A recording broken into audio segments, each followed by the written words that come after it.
Hey everyone, it's Larry the Bearded Wonder. I just wanted to put out before the show a little post-production housekeeping.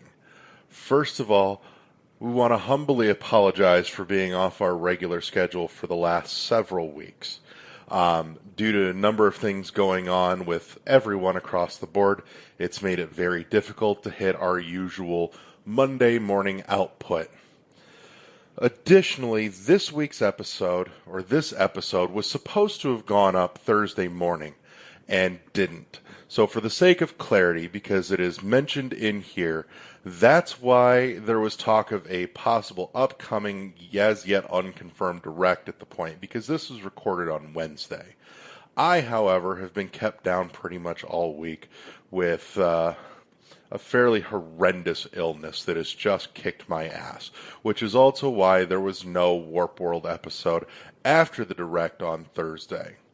I'm starting to feel better. Things are starting to kind of hit their stride again, and I want to say we're sorry for the inconsistency. We hope that you stick with us. We love you to death, and we are working really hard to get back into that regular rhythm that you guys know and expect from us. So with that, I just want to say thank you so much for your patience and your understanding, and now back to your regularly scheduled pre-roll.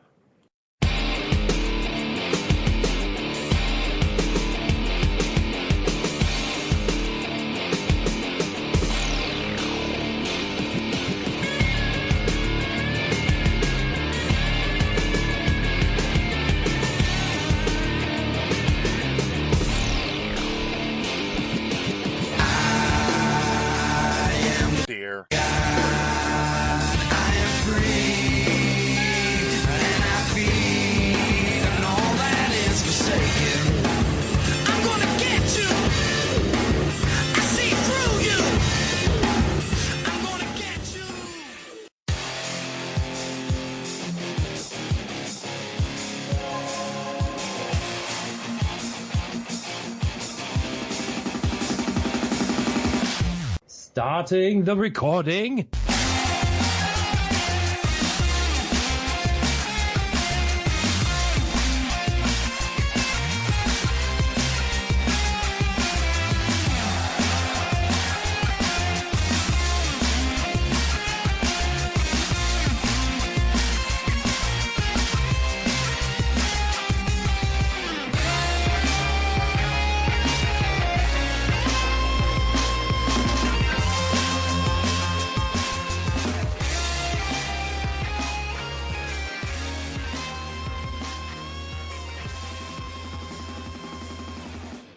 Welcome back, everybody, to another episode of World 1-1 Podcast.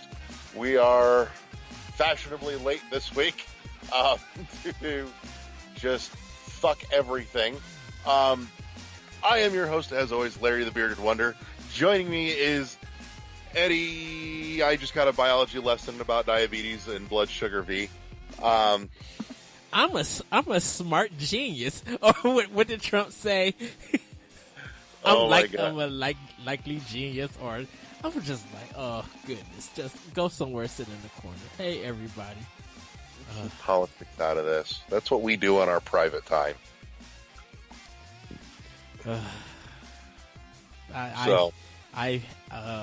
We'll probably talk after about what we've been playing, but I've been having discussions with certain people about certain things, and it's just, yeah.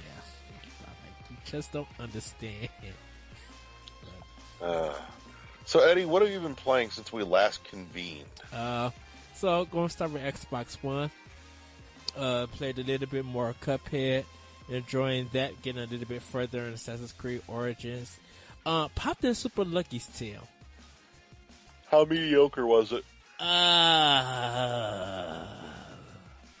It would be a good game if they fixed the controls. It's one of those, everywhere you land is ice, even though it's like earth. And I'm just like, oh no, this is definitely indie. And it's a decent platform. Do not get me wrong. I love where they're going with this game. And you know, characters cute, the voice acting is funny.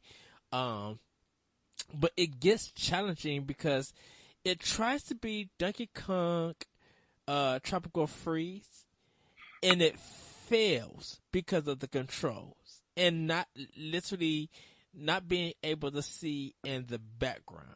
Like, you kind of wish that the background, when you go to this like another plane, it follows you or does something. But because of the color palette, sometimes being hard to see because it's way in the back, you're missing jumps and platforms and stuff like that. So it's just like, okay. But it's a decent game. I'm gonna play a little bit more. I might not, I'm probably am gonna try to complete it, and so I can open up all the worlds. But I don't know if there's a reward if you get everything, and if you don't, if there's not a special ending or anything, you just getting it for achievement points, then I'll just beat the game and be done with it. But that's what I've been playing. I want to ask, because I saw a comment about the Super Lucky's Tale the other day that said Super Lucky's Tale would be a pretty decent game if Mario Odyssey hadn't just come out. No. No. Super Lucky's Tale Still too fucked. Super Lucky's Tale would be better if Mighty Number 9 was at the same level of quality.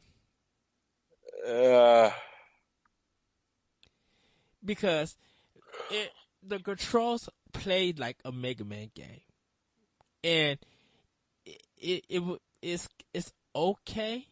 I mean, it's better than Mighty Number 9, but it's so indie and it's so unpolished.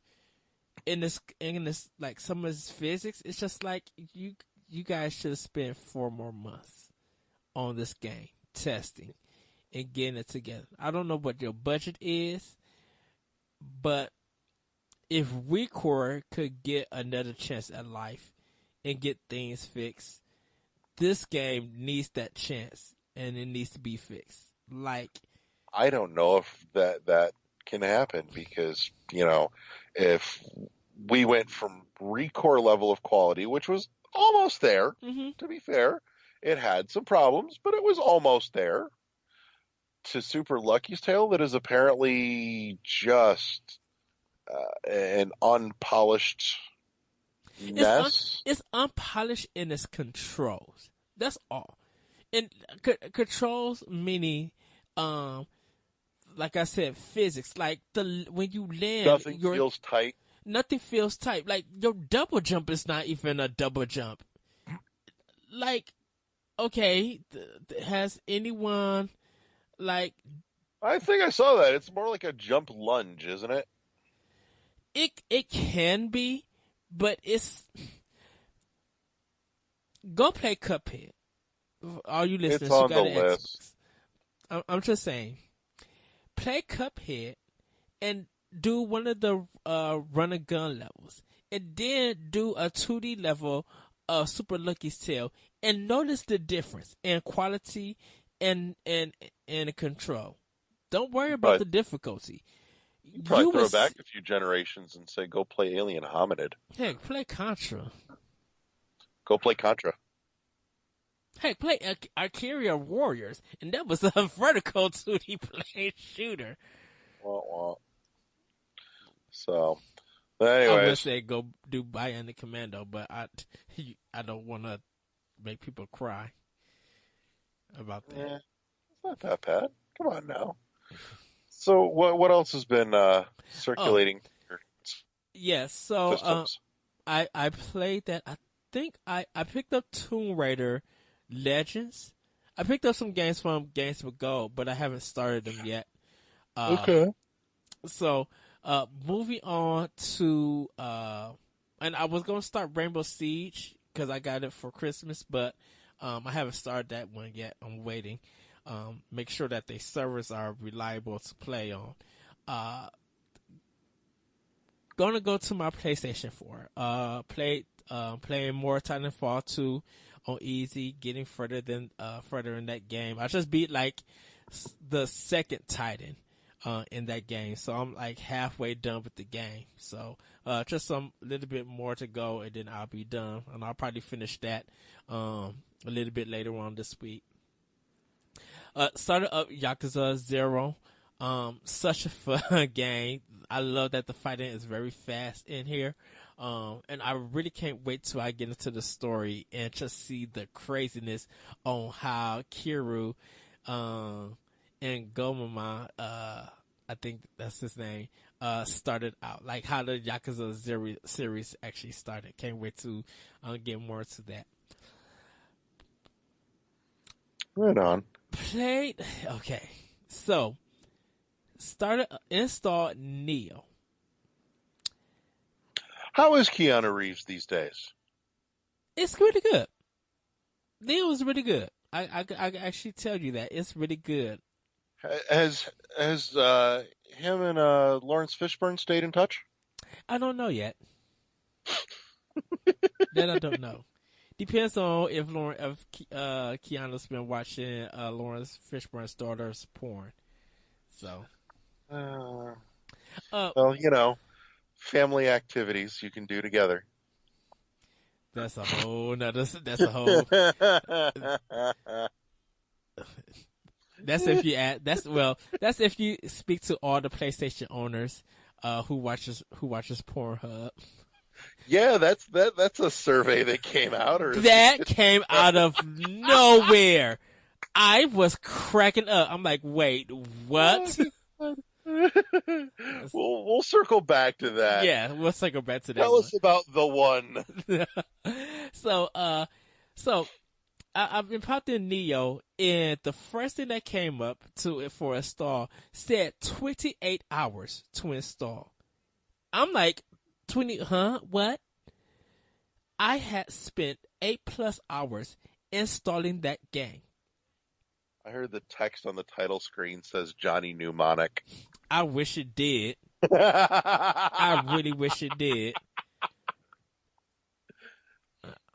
So I literally had to because of that install for some unknown reason, because I picked up also Resident Evil 0 and the Unfinished Swan. Picked that up on a sale. Oh, I want to play Unfinished Swan. It looks good. It really does look good. I'm intrigued. It was like only only $3. 10 years ago when they were first teasing it. I was like, that looks neat. I want that. It was only $3 on PSN. So. Well, when I get a PlayStation. Ta-da! I still need to get Okami HD for Xbox One. I played it on PlayStation too many times, so I need it on one. So I let that game install overnight. I called it a night with the bed, got up, came to work, came home. Neo was ready to go. And that's one of the discussions, but we'll talk about that later. And so I'm playing it, and I personally believe this game is way better than Bloodborne. It puts Bloodborne to shame. The action is fast. It's tighter in its attacks, and focus is easier to digest. Meaning that learning the game, you're easy to take in. Where I put on Facebook that Bloodborne at times, with this graphics, I don't care what some people think, it looks like Atari Jaguar in HD as a filter over that game in Bloodborne. Some of this graphics in Bloodborne looks janky. I don't know so much from Neo. I'm getting a little bit further. I'm still a little bit in the intro because I was talking about some other things. But so you're still plugged into the machine then, right? You haven't gotten to the mini game where you're coaching an inner city baseball team of small children. Yeah. With a heaping amount, just a crushing amount of gambling debt. Yeah, so I started up. Yeah, I think I'm gonna be working on Neo from time to time. It really is like Ninja Gaiden, and I'm fine with that. I just like the movement of it. 'Cause it feels like Devil May Cry or action platform game. So it's kind of fast and quick, but it's not combo based, which I kind of wish it was, but that's fine. I'll take it what it is. But I'm enjoying Neo, and I literally put that the time that it took me to install this game had better been worth it. And if it continues to impress me, I should be good to go. Saying that, yeah, the time that it took me to install it is like a really great game. I still got to install Uncharted The Lost Legacy, so I'm gonna try to do that, and probably on the next podcast, probably on the next episode, I'll talk more about that. For Switch, I gotta pick up Graceful Explosion Machine because it's on sale, so I need to get that. Playing The Mummy, get a little bit more further in Xenoblade Chronicles X, was playing it at the laundromat, and got so stuck in the game that my clothes was just stuck in the washing machine, and then like, oh, it's done. Put it in the dryer, went back to playing Xeno, was just like, how long my the clothes are dry. Oh, they're still a little bit wet. Played a little bit more. Went back to Xenoblade. Clothes sitting once again in the dryer. I'm like, dang! It's just like it feels like I played the game for maybe 7 minutes or 5 minutes, and it was actually like about 25 minutes I have been playing that game. I was just like, wow. How involved is the combat, all the systems in that? Because it's not my cup of tea, so I wasn't about to spend my money on it anyways. But I've seen a fair few people posting that, they were having a hard time wrapping their head around all the various systems in that game in order to make it work. But once they did, it was really enjoyable. But how bad is that barrier of entry? Not really bad. It breaks everything down to you. Like it stops, explains it, and then give you the power for you to actually do it, so you know how it is. So throughout the game, at different times, it'll explain some of the battle stuff, and it's not too hard. Because since the game is only 10 chapters, a lot of learning about the game is kind of spread out. So it's not bad or anything. Most of the auto attack thing, you just gotta like lock on, find a good spot, because and they'll tell you on your attack buttons, when you press them to do a special move, whether you need to be on the back of them or if you need to be on the side of them, or if you land your special build, you can use your special. And then it just explains more stuff when you get to learn it. Because they show you on how to topple enemies, and then it shows how you can like throw them up in the air and fight them, doing special chain attacks. And there's going to be more about the game that you learn, but it's very easy. It doesn't take much to learn or anything. So I need to know when you finish it, because I heard a rumor that that other game that you're playing, what was it called? Oh yeah, Keanu Reeves, the biography, the game. At the end, there's a guest appearance by Al Pacino, and he plays the devil. Oh goodness! I'm not going to let that go, just for the record. Oh goodness! That was a good movie, though. I ain't gonna lie. The Devil's Advocate. So that's what I've been doing on Switch, and playing more Zelda Breath of the Wild. Playing some Puyo Puyo Tetris, jumping into that. I'm going to be returning to Fire Emblem Warriors because I just want to finish that game. Just really love it. It's still, I don't know, Nintendo last year with a lot of their role-playing style games or medieval games has had some of the best comedy. Like Xenoblade Chronicles 2 is funny. Fire Emblem Warriors I is just qualify funny. that as medieval. I mean, medieval as in like they're like knights and stuff. You know, I classify that as a medieval. Can't have knights in the future, but not like that. Why not? I don't know. It's just the way that they dress. It has a medieval kind of feel to it. I don't know. That's what I just classify it as. So I mean, Phantasy Star said there were knights in the future. Just hurry up and give that game to us. I want the Eh. cloud system. So, um, and then the Mummy Demastered I played some more of. Ooh, so Um, good. yeah, I'm supposed to be picking up Golf Story too. I'm just waiting. Yes. Oh my Yeah, God. Yes. Yes. Yes. All the yes. yes. There's just too much to play at this moment, and I still need to get that. Uh, but I do have it on my wish list. I did end up making a wish list for my Switch. Atta Um, boy. yeah, so I got Check that that wish list once a week to see what's on sale in your wish list and just grab that. pretty That's the much. best way to pick it apart. Yeah. I Once actually Zia, started doing a bunch of that myself. yeah, I can't wait for Zia Drifters to drop. I really want to play that on Switch. Um, then for my 3DS, playing more Yokai Watch 2 and getting further in that. I'm like in another town, so enjoying that. And then I started up Monster Hunter Stories, and it's really good. It really is good. So I got to name my character, which is like my nickname Eddie, and I made him black with this Of course you wild did, white you hair. fucking racist. I know. I can't help it. Uh, made Why him would with you this, disadvantage him like that? cause he is. Made him with this like light ice blue hair, and then like ice blue cat cat design. That's what they call them, or cat fangs or something. Um, so I did that, and then got into the game. So really enjoying it. And it's so charming and everything. Had it a couple of frame rate problems in the cutscenes, but I'm like, it's a cutscene, so that doesn't do nothing really for me. But yeah, that's what I've been playing. Everybody, so hopefully I could be playing.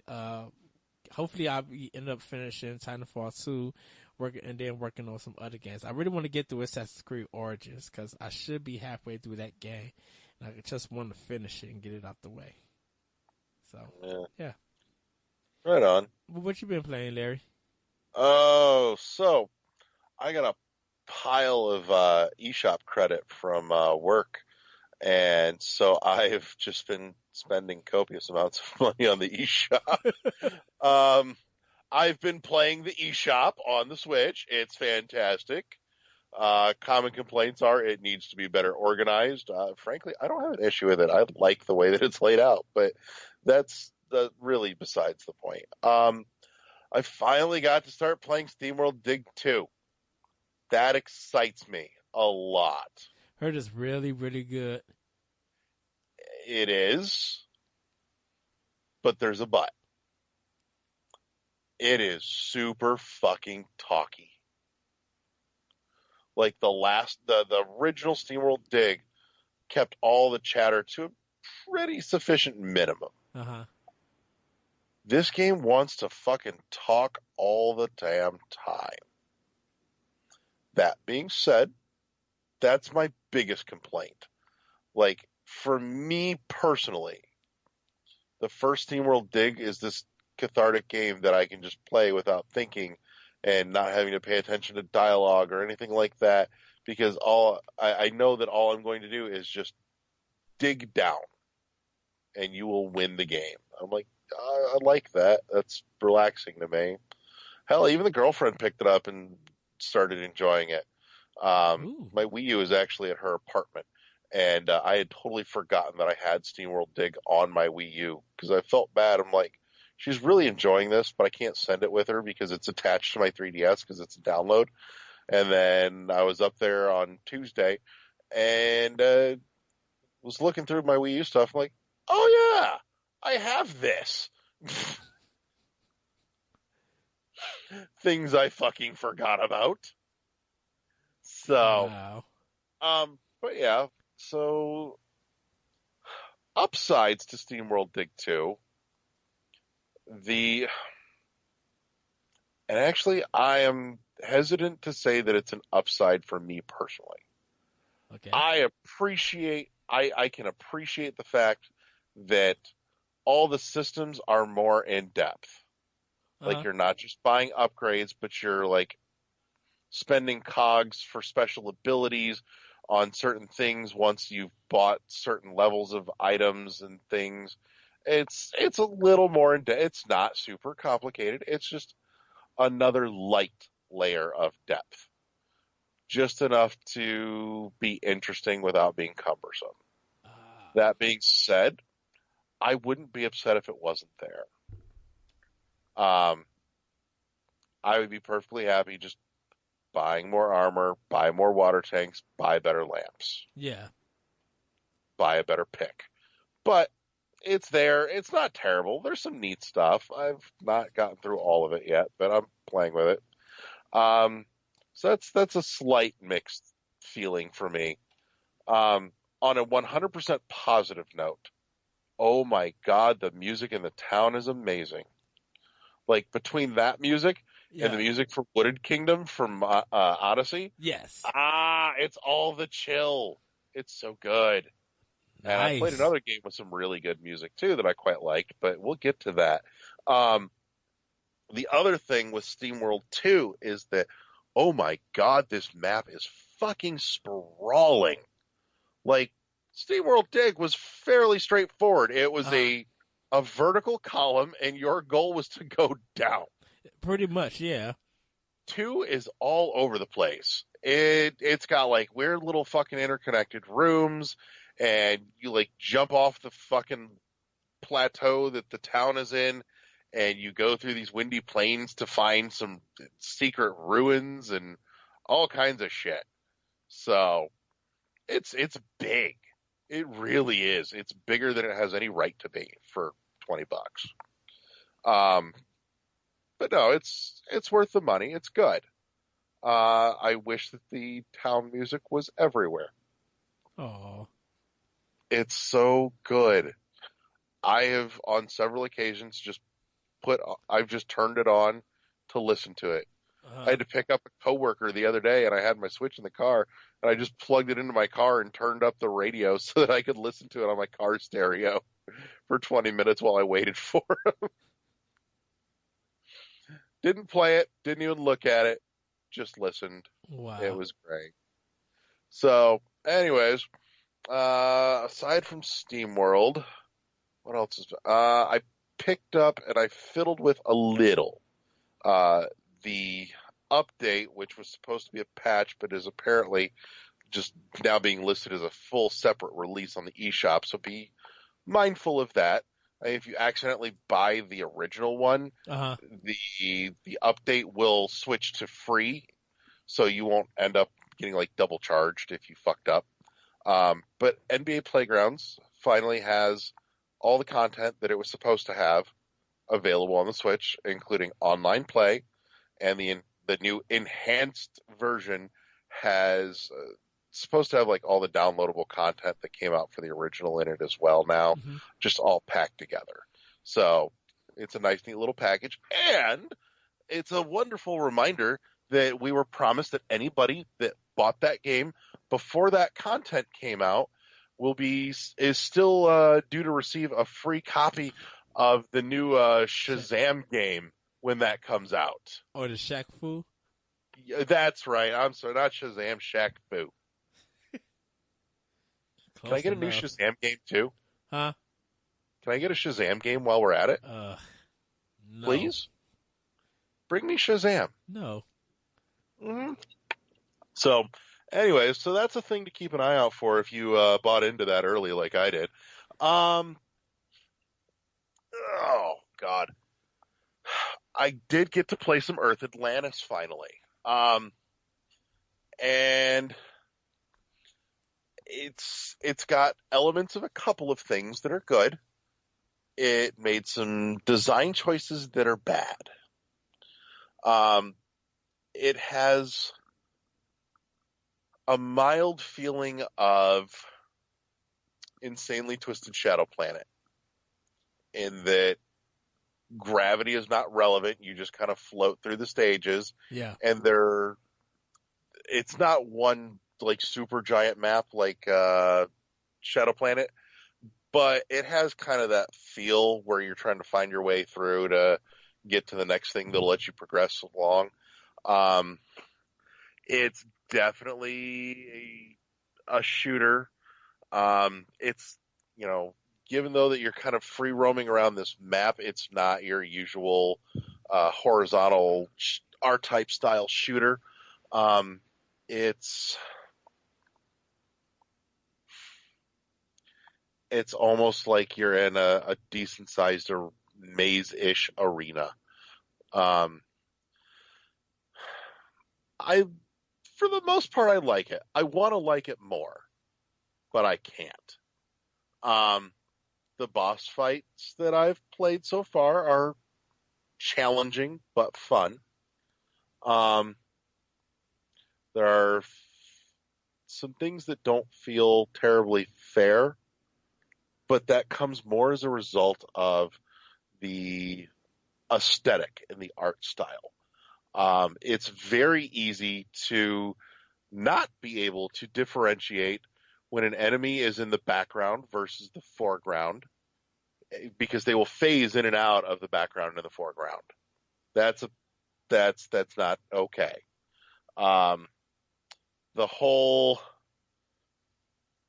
paper sepia tone thing, a la Gunman Clive, a la the Carrot Seed children's book. It's a fine aesthetic for a different game. Things like the bullets get lost in it, and the worst offender is trying to read your fucking map, because it's that pale brownish, tannish color with a white outline map on top of it, and it's just super hard on the eyes to try and read it. It's a shame. A little bit of compromise on that art style would have gone a long, long ways. It definitely feels. I had to think back to Graceful Explosion Machine when that came out, like 10 months ago, because the Switch is almost a year old now. In any case, I recall making mention that Graceful Explosion Machine felt like you were underwater, not in space. Yeah. Earth Atlantis feels like you're underwater, and you are underwater. It makes sense here. That's a good thing, and I like that fact. All in all, there's fun to be had amidst some frustrations, and if it's on sale for like 20% off or more, grab it. Additionally, there is some inconsistencies that really pissed me off, like trying to find my way through this maze. There's like, debris, like scaffolding and shit all over the place. But the problem is some of the scaffolding you can float through because it's not physically there. It's just a picture. Yeah. It doesn't really exist. But most of it is, and there's no way to tell which is fake scaffolding that you can float through. And that's bullshit. I've actually got pictures of it I've got fucking screenshots going, why is this passable and this is solid? This makes no sense. So, like, if somebody had edited their game, like, I get the feeling that the folks that made it were too close to it by the end to see the niggling problems, and so it went out the way it did.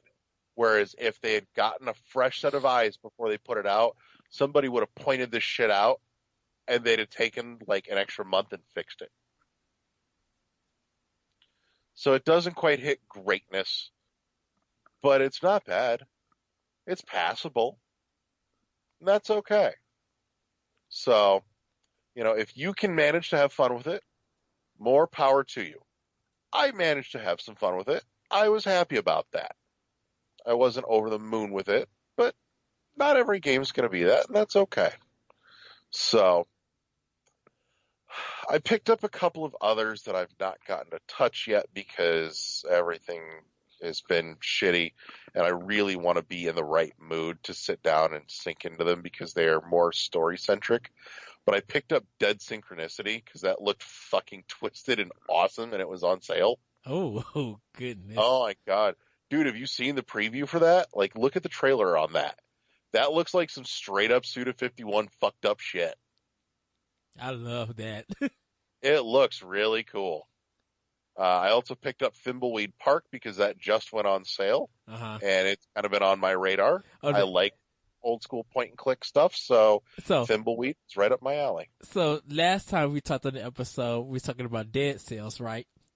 Yes. So one of my friends in Japan, or a Twitter friend, I should say, or a person that I follow, they work at this 8-4play, and they translate games for Nintendo and like other countries and stuff. They're the ones that did Undertale's translation for PS4 in Japan, and they did the translation for the English version of Fire Emblem Awakening here in America. So they're known and everything.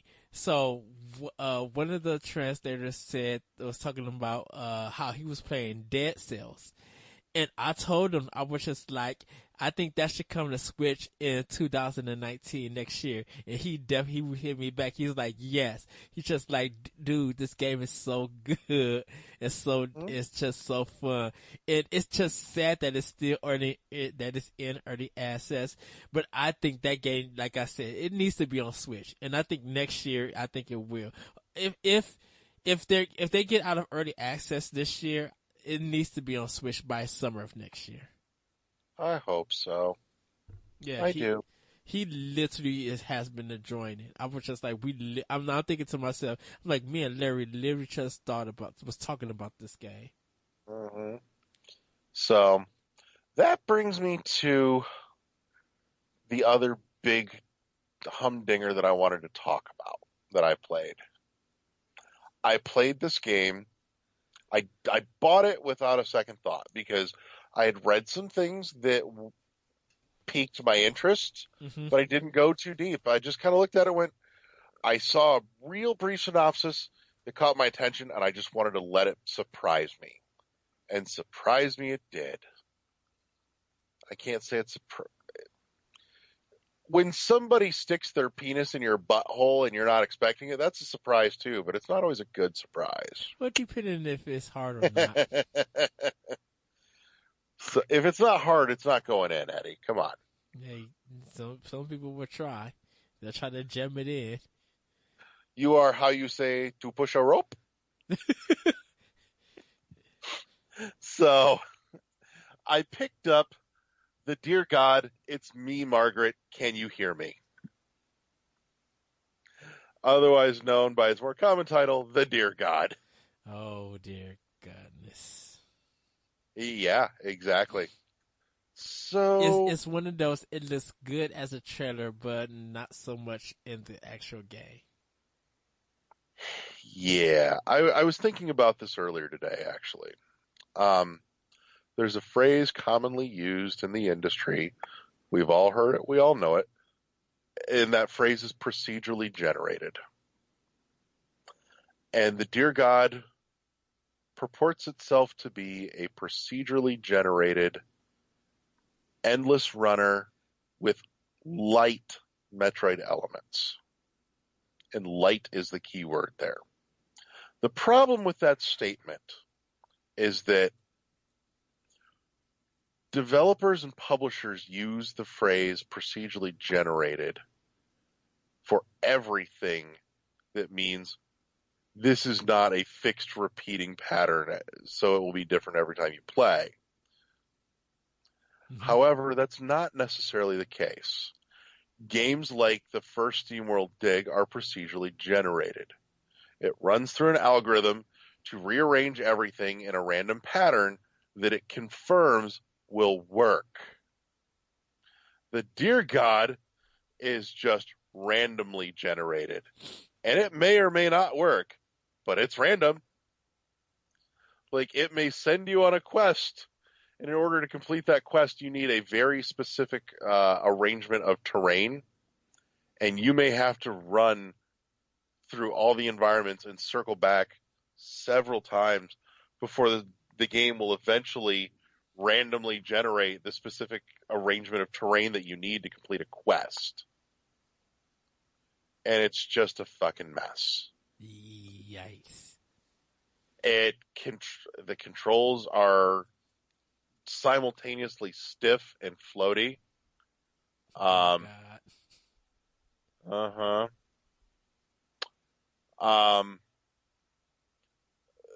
The art style looks good until it moves.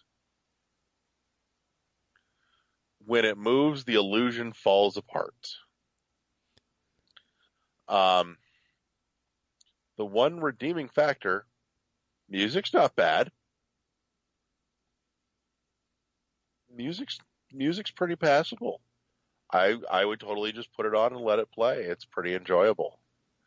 The premise was cool. Like, I liked the premise of the story because you get a little bit of story at the beginning and then nothing. So that just went right out the fucking window. Way to just drop a great premise. The premise being that you're a hunter that gets killed while he's on a hunting trip with his buddy, going out to shoot some deer, and he gets killed by wolves, and he's reincarnated by the deer god and sent back to Earth as a deer to, protect all of the woodland creatures from the people that were assholes like him killing them. So there's this fairly irrelevant karma system too, that like if you kill or let the good woodland creatures die, then you'll get bad karma. But if you kill the hunters and the wolves that kill all the good woodland creatures, you get good karma. And you're supposed to get different abilities depending on which side your karma swings and how much you build it up. But you can actually just get all the abilities no matter what. It could have been really cool. You can see the germ of a great idea that just never managed to reach the soil and germinate. Well, it did fairly well on Switch, I think. And it's a shame because, frankly, I am a little upset that I paid the $20 for that game. Yikes. The Deer God is $20. I would have waited for like a $7.99 sale. I'm sorry. I would have, but it interested me, and I had money to blow that didn't really cost me anything. So I was like, I'll risk it on one. And the Deer God was that one. Yep. And let the church say amen. So that's the Deer God. And that's most of what I've been playing. I played a little bit of Koi on the Switch as well. It's this kind of mellow. Is it Poi? P-O-I? I thought it was Koi. No, it's Poi. K-O-I. It's P-O-I. Whatever. Yeah. That game where you play the fish. And it's pretty and it's mellow. It's a little Zen game. There's a large fish that wants to eat you. It's not hard to avoid. Oh, yeah, that's Koi. Sorry. I know you. There's a game. I told you I knew what the fuck I was talking about. There's a game called Poi, P-O-I. That's why. Koi I haven't heard. I haven't seen or heard of it. It's like a little $4 or $5 game. It's okay if you need something to just kind of decompress your brain and not think. Did you get that Blossom game? Blossom Tales? I did not. Okay. And I'll tell you why. Because everybody is raving about it. I picked up Kamiko when it launched. Such a good game. I love Kamiko. Kamiko is short, digestible. It's something that, you can get better and better and faster at the more you play it. And it's fun for that. I like that. It's kind of like Link to the Past designed for speed running perfection. Mm-hmm. Blossom Tales, though, is more of a full-blown Link to the Past top-down RPG. And I entirely respect Link to the Past. Link to the Past is just not my jam. Really? Really? I own it. I have a complete inbox copy with bullshit paperwork, manual, and the map and the cardboard insert. It's just not my jam. I've played it. I respect it. Have you finished it? Yeah, it's just not a thing that I think I will ever really go back to. It's not a thing Well, for me. it is a game that. I played the fuck out of Link Between Worlds, though. I liked that one. Okay, of course. A Link to the Past, you can't like. I think once you beat it, whether you get everything or not, it's a game that you kind of have to maybe let 5 or 6 years pass and probably go back to it like on a Thanksgiving weekend, like a Black Friday or Thanksgiving Day, something to revisit like later on. I just don't want to. I know it doesn't have that kind of replayability to Mm-hmm. it, but it's something that when you first experience it. For the record, anyone that wants to send hate mail about the fact that Eddie said Link to the Past is not replayable, you can send that direct to his Twitter account. If not, The lyrical one. right. Direct all hate mail there. It's not replayable in the fact that once you finish the game, you want to jump right back into it. You gotta, once you experience it for the first time, you can't play it anymore. Now, if you want to do it for a speed run or challenge yourself in different ways, yeah, go ahead and do it. And trying to find all the secrets, use a walk guide. If you want to do it like that, go ahead, that's fine. But it's like once you finish it and experience it, you want to take a moment back. You want to talk to people who have played it before and get their opinion, get their feedback, and then just wait a few years till you feel like when you play it, you got to kind of remember where stuff at. You got to kind of get back into that feeling so that it feels fresh. Speaking of speedrunning Zelda games, AGDQ is a thing that's happening at the moment, by the way. And for AGDQ this year, they are speedrunning Breath of the Wild, all main quests, all divine beasts. That's going to be interesting. They're anticipating about 4 hours.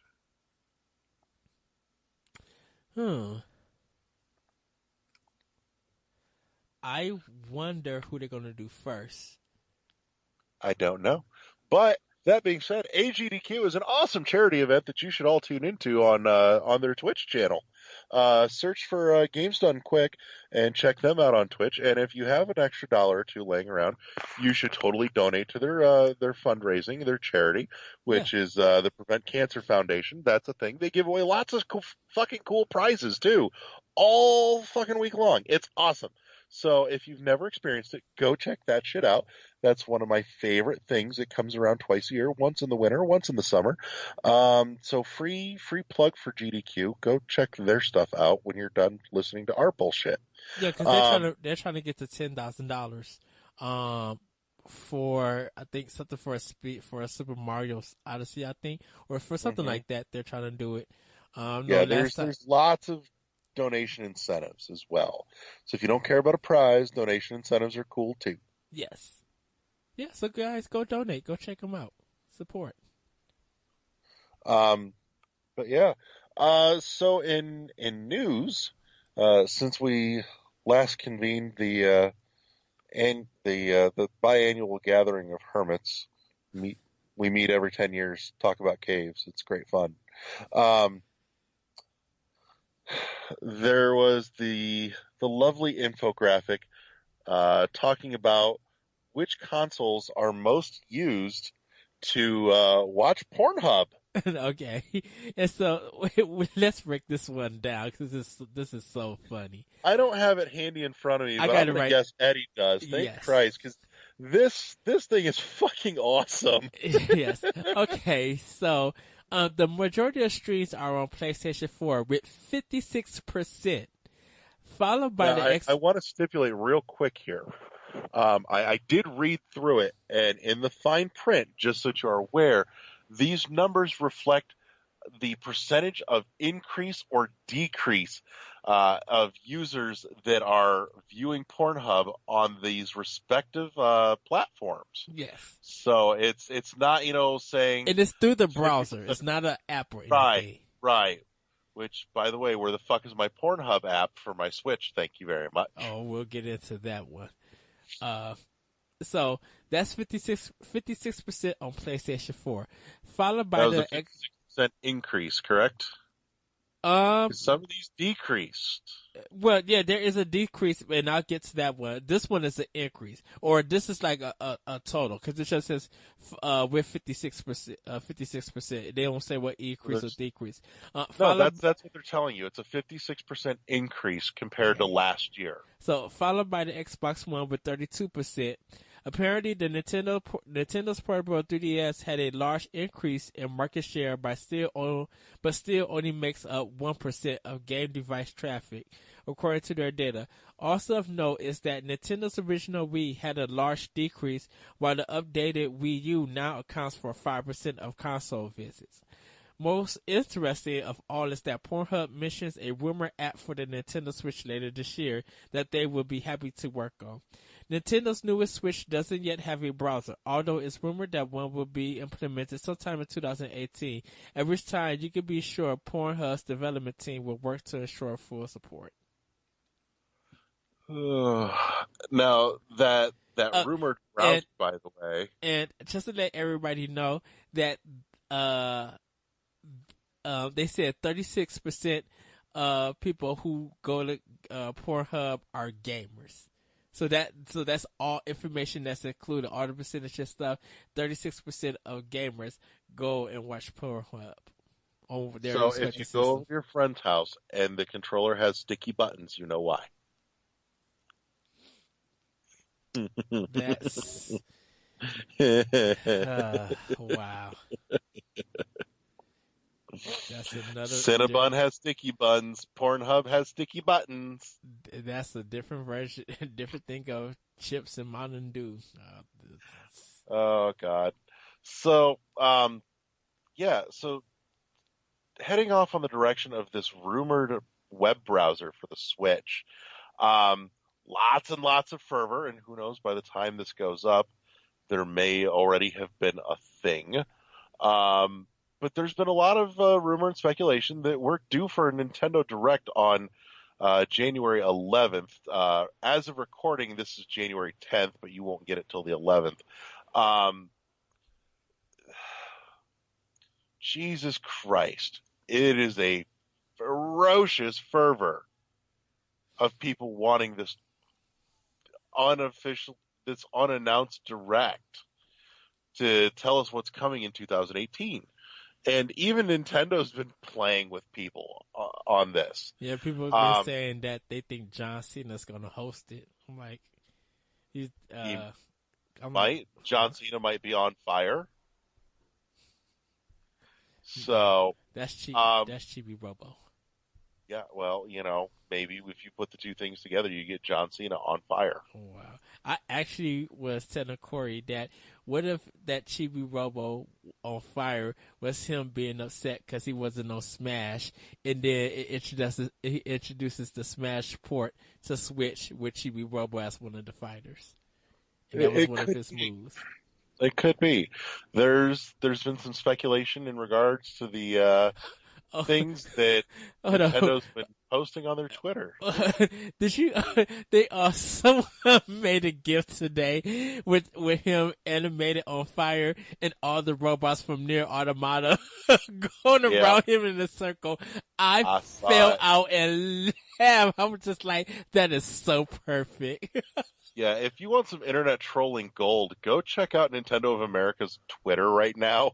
Over the last couple days, there's been the thing where John Cena said, "I've got an announcement to make," and then there's a picture or a screenshot from Mario Odyssey, and if you pay attention to the background, there's a billboard that there's just enough things in front of it that what you can read says "New FE," and then we got a picture on Twitter of Chibi Robo on fire.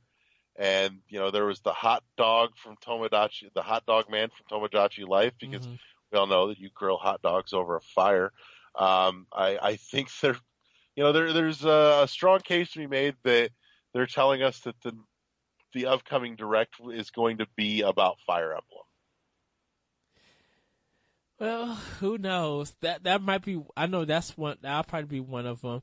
Another one that I think of course we'll get new amiibo. But I think they're going to talk about the Joy-Cons, the Splatoon looking Joy-Cons. Uh-huh.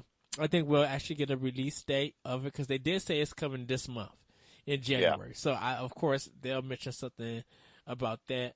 Um, I'm sure it'll be a quick footnote.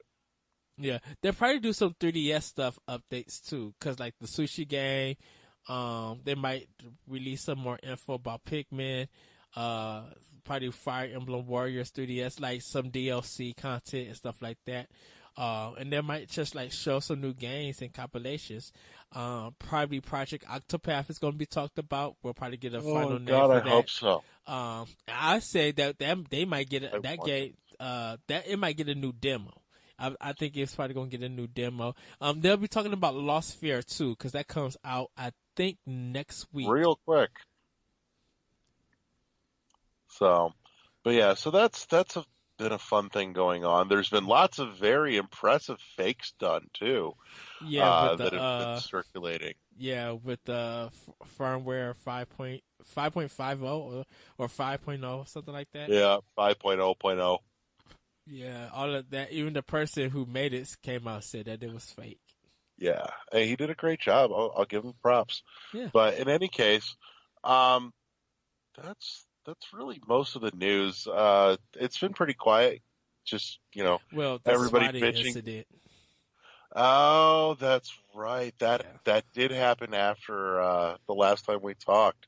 Yeah. Um, It for for some the record, for before you say anything, Larry, that happened last year on a Thursday, but I heard the report about it on a Friday, and then I guess I want to say maybe that Monday or that Tuesday they I think that's when they charged him. Something like that. It was kind of weird because they said it happened Thursday, but they was reporting it on Friday. Because I didn't see it in any news, and I actually heard it on like NPR while driving. I'm like, how the heck did NPR get this? I'm like, what the heck? yeah. So, first of all, fuck the dude that was responsible for this. I hope you have horrible, horrible things happen to you. Oh, they're trying. I think they're gonna charge the other two people, uh, who caused this whole thing because it's something about like they were part of it. Like something like I think when you assist, I cannot think of the name of it, but they're thinking of going at. They're trying to go after them, and people have been giving the police video. I think there's a video of them actually talking. Huh? Huh. Yeah, they're investigating this whole matter about those two, and because they were both on the same team and they was voice chatting. I don't know if the voice chat got captured, but I think somebody was videotaping or doing some kind of audio where they could be heard. So we don't know what's going to happen with them, but they are going. I think they're trying to charge them, and they're going to be serving time for that. Yeah, and they fucking should. So, a brief rundown for anybody that's not familiar. What swatting is? It's where you call in a threat to 911 that would trigger a response by the SWAT team to come bust into whoever's house you're fucking with. What transpired here went way tragically beyond that. Um, in the midst of course it was, fucking Call of Duty match. Person A tells person B to go SWAT person C. Person B doesn't want to do it, so person B basically puts in a random phone number instead and ends up getting through to 911. No, Well, Eddie, what's with person the A, Medea? right? Person A and person B were arguing, or they was mad because they was losing and stuff. So person A was going to try to get was trying to swap person B, and so what Well, happened is person A called person C, or they were the person that was told to go swat this guy didn't want to person have that person's house swatted, so he basically no he gave them was a fictional address, he was somebody else's random address. uh it starts with a T. Um, I cannot think of it when you're making fun of someone that starts with a T, and I can't think of it. Swat. No, not that. Well, yeah, they were all three were, but person A kind of like started this whole thing and called SWATtastic, who actually did the swatting. They person A called him, and so person A gave SWATtastic the fake address and everything. So when SWATtastic called it in to get us swatted, he had a machine and everything. They all went to his house, or they all went to the person that they killed's house. And the thing about it is, the person and their son weren't gamers. They didn't even own the game. So when the dad came out of the door with his hands up, one of the policemen just ended up shooting him. Was aggressive, was nervous, whatever the case may be, ended up shooting him and killing him. And so they SWATtastic went online and got on a podcast and talked about on how he did it. Told him that he did the swatting, but he didn't kill the person because he wasn't there to shoot the gun. So he's saying all of this to a host on a podcast, and I think it's even on YouTube. And so they ended up charging him. Because he has some felony charges, and he wasn't convicted, but he I think was somehow found guilty or something, that because he did this before the swatting thing. So he might have been under house arrest or anything or something, but he really wasn't supposed to have any electronics, but he did for this to happen. So now SWATtastic was going to have felony charges against them, and that's why I said in the other two, they're looking for felony charges also for them. So all three of them will possibly be going to jail, serving time. I think it's 20 years for swatting, but if they get hit with first degree murder or conspiracy to that, they're going to get longer than that. No, it's just the swatting thing to me is just the epitome of shitty people in our community. And, keep in mind, these are the stories that the media picks up, and this is the rest of the world's view of us. It's bad. Right. And we haven't, fuck's sakes, get your shit together. And we haven't had a swatting story in a while. Yeah, the other thing too is that this one made news because this is the first instance of swatting that resulted in a fatality as well. Yeah. And my thing is, even if they were surrounding the house, they told the man to come out with his hands up, and he did that and got killed for it. Yeah, there was some miscommunication or lack of communication. Left hand didn't quite know what the right hand was doing, and something that one of them told him to do to somebody else on the outside looked like he was going for a weapon, and so they took the shot and killed him. The sad thing about it is that it's like, if all of that stuff was happening, why didn't y'all not see the neighbors? Because that house had to be by some neighbors. I've seen the view too. It's they had one guy inside the kitchen with this dude, and there was another on the outside of the house, on the side, looking into the kitchen window. So one guy was inside with the front view and could talk to the guy directly. The other guy had some distance, was seeing this person from the side view, and was in the process of reaching for identification in his wallet. From the outside, from the side, looked like he was reaching for a weapon, and the guy outside didn't know that the guy inside had told him to reach for his wallet, and that's what he was doing. And so, poor guy got popped in the head.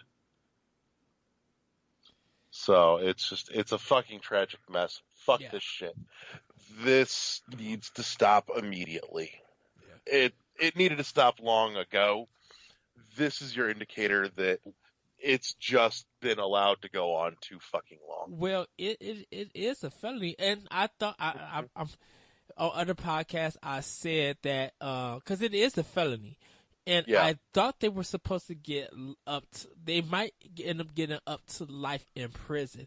I thought they're trying to peg him for murder as well.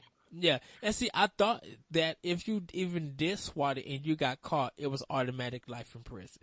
That's what I thought it was, but it's not. I think you serve up to 20 years for that, 5 to 20 years. I think depending on what the swatting is, but if they catch you, you're automatically serving time. There's no ifs or buts about it. And I think it's a $5,000 or $10,000 fine. Mm-hmm. It's hefty as it fucking should be. But yeah, all three, all of Swatastic we know is going to jail. There's no ifs or buts about it. How long he's going, we'll see what the charge is going to be when they finalize it. However long he goes is not long enough. Well, they said up to 20 years. Not long enough. Well, we'll see. If there is a wife and child that lost a husband and a father. Yep. It is not long enough. Yep. So, on that unfortunate note, I think we've covered most of the big shit, really. Yeah. If we end up with a direct, we will definitely hit you all up with the news with another Warp World episode. It's been a hot minute since we've had one. But in any case, yeah, that's it. Check us out on our home at shoutengine.com. You can, of course, find us on all the best podcast platforms, including Shout Engine, Google Play Music, and iTunes, where you can leave us a review and rate our podcast. We like those. We like that feedback. Yes. We like good feedback even better. We're out there on the Facebooks and the Twitters and the YouTubes, which reminds me, Corey should be back soon. We should be getting some, we should be going back to full-blown video episodes as well for the YouTube channel, where we are hosted on NGR's phenomenal YouTube channel. Go check that out and all the other cool shit that they do. You will realize very quickly how much of a podcast whore Eddie is. He just can't keep his damn legs shut. We are out there on the Twitters and the Twitches, and go check those things out. Go find us. Go like us. Go follow us. Go share us with your friends. Yes. We make no money from this, but it's still a thing that fills the void in our lives by talking to you. So, other than that, I think we're good. I vote we call it a night. I'm exhausted. All right. And with that, everybody, we'll see you next time on World 101 Podcast. Bye. Peace.